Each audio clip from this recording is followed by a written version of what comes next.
It's 40 days until opening night in the NBA, so let's look ahead a little bit here. Since we have Perk here, we're going to solicit some gambling advice. All win totals here are courtesy of Caesar Sportsbook. We'll begin with the defending champs, who are listed at a win total of over 53.5. Perk, are you taking, or actually they're listed at 53.5. Are you taking over under on the Bucks, 53.5? Well, George, this is what I call a deadbolt lock, and I'm taking the over. Look, one thing I would never do again in life is doubt Giannis Antetokounmpo, okay? Because he is never satisfied. And then you bring it back Middleton along with Drew Holiday. I love the addition of Grayson Allen, along with Bobby Portis, okay? Bobby Portis is going to play a more significant role. I see the Bucks having 60 wins easy. I'm taking the over. Ooh, Perk. You're right about Giannis. He's never satisfied, but I think that there's going to be just a little bit more coasting here, and teams are going to be gunning for this squad to assert themselves. So I'm taking the under, but barely, like at 53 flat. Nah, I'm with Perk here, Monica. I mean, Giannis does not know how to take his foot off the gas. And honestly, neither does Mike Budenholzer, really, in a lot of ways. I know people joke about all the minutes or whatever during the regular season. He only plays them a certain amount. That's because Giannis and Chris Middleton and those guys are going at it for the first 3.5 quarters against whoever they're playing. So I'm going to be with Perk. I'm going to go over on this particular one. But next, we have the Lakers here in Los Angeles, where I'm at, whose win total is listed at 51.5. All right, I really wanted to push this one because I'm gonna go over, but not by a lot. Okay.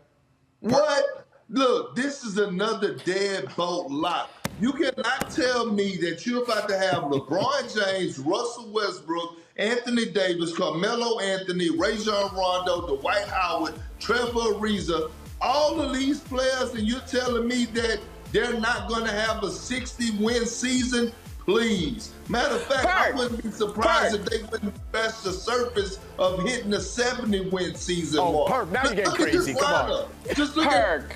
I mean, look at this lineup. Perk. Look at this lineup. Listen, and you got to just tell me the last time that in this lineup, all these guys played an entire season. Listen, is this going to be a playoff team? 100%. But 70 wins? Listen now, I know we're supposed to be professional on TV, but Perk, now listen, you bugging. I'm bugging with six future Hall of Famers. And look, you have 2 of them that has chips on their shoulder. One thing I know, okay? It's almost like fighting Floyd Mayweather. This is how the Lakers are going to be every single night. Just the build-up, the intensity of playing the Lakers, the crowd, the atmosphere. Those younger teams that are out there, they're not going to be ready for that. So the Lakers are ready. You remember? You remember that language you came up with today? You did not answer the factual language of when was the last time that all those guys you mentioned played an entire season. I just told you before we came on camera to fix your body language. I just told you that. See, listen, Perk, I'm just saying.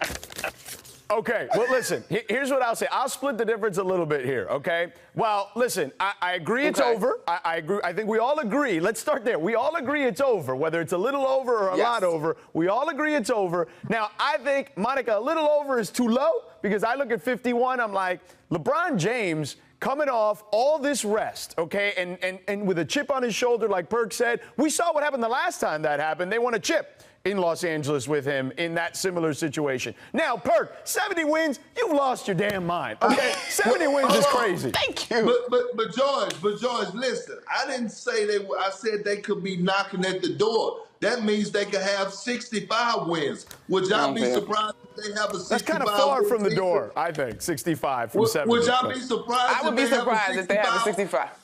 I would be. I would be because to your point about the Bucks. Yeah.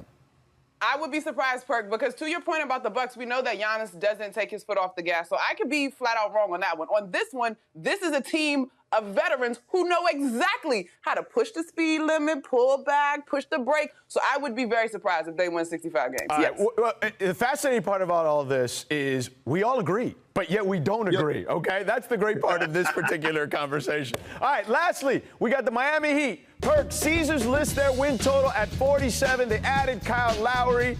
Are you going over or under on the Miami Heat? Oh, I'm going under, but slight under. Like, I think it's going to be a 45-win season.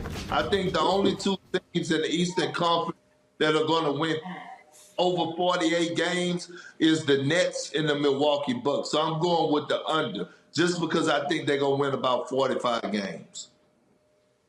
Wow, Perk. This was the one that I was probably most confident in, and them going over. I got them getting to at least 50 because of the lore of Heat culture. And I think the two guys that they added in the offseason, and Tucker and Lowry, they bring you championship pedigree. And I'm certainly sure that they want to bounce back after last season. Yeah, listen, I'm with Monica here, Perk. 47 wins, Perk, that's over on that. As Monica said, you bring in a Kyle Lowry. He talked about it this week, how he is hungry. He picked Miami because their culture is about winning championships, and that's what he wants to do. I